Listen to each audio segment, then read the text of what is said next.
Hi hello வணக்கம் welcome back to Thilaksman YouTube channel. இந்த பதிவில் வந்து நம்ம என்ன பார்க்க போகிறோம்னு பார்த்தீங்கன்னா, தீபாவளி ஏன் நாம் கொண்டாடுகிறோம்னு சொல்லி தான் நம்ம இந்த பதிவில் பார்க்க போகிறோம். அதனால் வந்து யாரும் வீடியோவை ஸ்கிப் பண்ணாமல் எல்லாரும் வந்து வீடியோ கடைசி வரைக்கும் பாருங்கள். ஒரு சிலவங்களுக்கு வந்து இந்த கதை வந்து தெரிஞ்சிருக்கும், ஒரு சிலவங்களுக்கு வந்து இந்த கதை தெரிஞ்சிருக்காது. வாங்க நம்ம வந்து இப்போ இந்த கதை என்னன்னு சொல்லிட்டு நம்ம பார்க்கலாம். நம்மளுடைய திலக்ஸ்மன் யூடியூப் சேனலை வந்து சப்ஸ்கிரைப் பண்ணாமல் பார்க்குறவங்க வந்து கண்டிப்பாக சப்ஸ்கிரைப் பண்ணிட்டு பாருங்கள். வாங்க இப்போ நம்ம வீடியோக்குள்ளே போகலாம். நம்மளுடைய இந்து மத ஆன்மீக கதைகளின்படி ஒவ்வொரு மாதத்திலும் ஒவ்வொரு திதியிலும் பல்வேறு காலகட்டங்களில் வரக்கூடிய நாட்களை நாம் வந்து ஏதாவது ஒரு பண்டிகை அல்லது வந்து விரத தினமாக நாம் வந்து கொண்டாடி வருகிறோம். அதன்படி பார்த்தால் ஐப்பசி மாதம் வரக்கூடிய அமாவாசை திதி அல்லது சதுர்த்தி திதியில் வரக்கூடிய அன்றைய தினத்தை தான் நாம் தீப ஒளி திருநாள் என்றும் அல்லது வந்து தீபாவளி என்றும் நாம் சிறப்புமாக கொண்டாடி வருகிறோம். நாம் எந்த பண்டிகை கொண்டாடினாலும் ஏதாவது ஒரு காரணம் அல்லது புராண கதைகள் வந்து இருக்கும். அந்த வகையில் நாம் வந்து இப்போ வந்து தீபாவளி எதனால் கொண்டாடப்படுகிறோம் என்பதை தான் நம்ம வந்து பார்க்க போகிறோம். வாங்க பார்க்கலாம். விஷ்ணு புராணத்தின்படி இரணியாட்சி நெஞ்ச அசுரன் பூமாதேவியை பாயாக சுருட்டி கடத்தி சென்று பாதாள லோகத்தில் உள்ள ஆழ்கடலில் சிறைப்படுத்துகின்றான் இந்த பூமாதேவியை.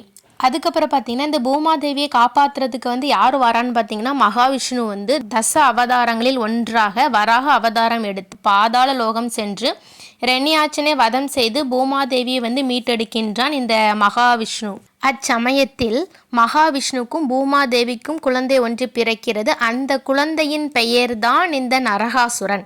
இந்த நரகாசுரன் அவனுடைய காலகட்டத்தில் வந்து தற்போதைய நேபாள நாட்டில் உள்ள பிரத்யோதிஸ்பூர் என்ற பகுதியை மையமாக கொண்டு பூலோகத்தில் ஆட்சி புரிந்து வந்தான். அவன் தான் வாழும் காலத்தில் பிரம்மதேவனை நோக்கி கடும் தவம் புரிந்தான். என்ன தவம் புரிந்தான் பார்த்தீங்கன்னா, தன் தாயினை தவிர வேறு யாரு கையாலும் எனக்கு மரணம் நிகழவே கூடாது என்கின்ற வரத்தை பெறுவதற்காக கடும் தவம் புரிந்தான் இந்த நரகாசுரன். இந்த நரகாசுரன் வந்து கடும் தவம் புரிந்து வந்து அவனுடைய வரத்தை வந்து பிரம்மதேவனிடமிருந்து அவன் வந்து பெற்றுக்கொண்டான். அதுக்கப்புறம் பார்த்தீங்கன்னா இந்த நரகாசுரன் வந்து அதிகாரம் ஆணவம்லாம் அவனுக்குள்ள தோன்றியது. உடனே வந்து அவன் வந்து 14 லோகத்தில் வசிக்கக்கூடிய உயிரினங்கள், முனிவர்களையும் தேவர்களையும் மனிதர்களையும் வந்து மிகவும் துன்புறுத்தினான். இந்த நரக வேதனையை வந்து தாங்க முடியாமல் வந்து முனிவர்கள் தேவர்கள் எல்லாருமே வந்து விஷ்ணுவிடம் சென்று நரகாசுரனின் அசுரதனத்தையும் அரக்க குணத்தையும் பழிவாங்கும் எண்ணத்தையும் வந்து எடுத்து உரைக்கின்றனர் இவர்கள். அவனிடமிருந்து தங்கள் எல்லோரையும் மீட்டு எங்களுக்கு வந்து நல்வாழ்வு அளிக்கும்படி வேண்டுகிறோம் சொல்லிட்டு வந்து மகாவிஷ்ணுவிடம் வந்து கேட்குறாங்க. உடனே வந்து அவங்க சொல்கிறதெல்லாம் கேட்டு மகாவிஷ்ணு வந்து நரகாசுரனை வந்து வதம் செய்வதற்கு வந்து திட்டமிடுகின்றான். அதுக்கப்புறம் தான் மகாவிஷ்ணுக்கு ஒரு ஞாபகம் வருது. என்ன ஞாபகம் வருதுன்னு, அவன் வந்து கடுந்தவம் செய்து வந்து தன் தாயே தவிர வேறு யாராலும் நமக்கு மரணம் நிகழக்கூடாது என்ற வரத்தை வந்து அவன் வந்து பெற்றிருக்கிறான். அதன்படி நரகாசுரனின் தாயார் கையில் தான் மரணம் நிகழ முடியும் என்ற காரணத்தினால் மகாவிஷ்ணு பூமாதேவியின் மறு வடிவமான சத்யபாமாவின் துணை கொண்டு நரகாசுரனை வதம் செய்வதற்காக புறப்படுகின்றான். இப்போர் வந்து பல ஆண்டுகளாக தொடர்ந்து நடைபெற்று வருகின்றது. அச்சமயத்தில் நரகாசுரன் எய்திய பானத்தினால் மகாவிஷ்ணு வந்து மயக்கம் அடைந்தான். அதனை கண்ட பூமாதேவியின் மறு வடிவமாக இருக்கின்ற சத்யபாமா, அதாவது வந்து நரகாசுரனின் தாயான சத்யபாமா வெகுண்டு எழும்பி ஆயுதம் எய்தி நரகாசுரனை வதம் புரிகின்றான். நரகாசுரன் தான் பெற்ற வரத்தின்படி தன் தாயின் கரத்தினால் இறக்கும் தருவாயின் போது மகாவிஷ்ணுவிடம் வந்து ஒரு வரத்தை வந்து கேட்கின்றான்.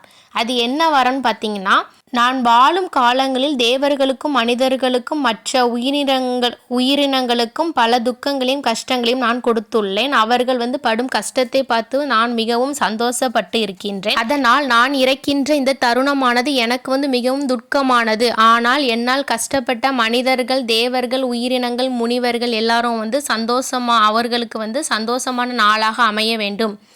எனவே எனது இந்த துர்க்கத்தினை வந்து அவர்கள் வந்து கொண்டாட வேண்டும் என வந்து மகாவிஷ்ணுவிடம் வந்து வேண்டி வரம் பெற்று கொண்டான் நரகாசுரன். அதன்படி நரகாசுரன் இறந்த இந்த தினத்தை நாம் தீபாவளியாக கொண்டாடப்படுகின்றோம். இது வந்து ஒரு புராண இதிகாச கதைகளில் வந்து இது வந்து ஒரு கதையாக வந்து கூறப்படுகிறது. இன்னொரு புராண கதையும் இருக்குது. அது என்ன கதைன்னு பார்த்தீங்கன்னா, ராமாயணத்தில் ராமபிரான் 14 ஆண்டுகள் வனவாசம் முடிந்து ராவணனை வதம் செய்து சீதையை மீட்டு அயோத்தியிலிருந்து திரும்பும் வழியில் வந்து அவர்களை வரவேற்பதற்காக மக்கள் மகிழ்வோடு வீடுதோறும் தீபங்களை ஏற்றி வரவேற்ற தினம்தான் இந்த தீபாவளியாக கொண்டாடுகிறோம்னு சொல்லிட்டு மற்றொரு புராண கதைகளில் சொல்லப்படுகிறது. ஓகே ஃப்ரெண்ட்ஸ், எல்லாரும் வீடியோவை ஸ்கிப் பண்ணாமல் பார்த்துருப்பீங்கன்னு நினைக்கிறேன். பார்த்தவங்க எல்லாருமே கண்டிப்பாக வந்து ஒரு லைக் பண்ணிடுங்க. நம்ம வந்து எந்த பண்டிகை கொண்டாடினாலும் நம்ம வந்து எதனால் கொண்டாடுறோம்னு சொல்லிட்டு இந்த காரணத்தை தெரிஞ்சுட்டு கொண்டாடினா வந்து ரொம்பவே மிக சிறப்பு. அதனால் வந்து கண்டிப்பாக வந்து காரணத்தை வந்து எல்லோரும் தெரிஞ்சுக்கிடுங்க.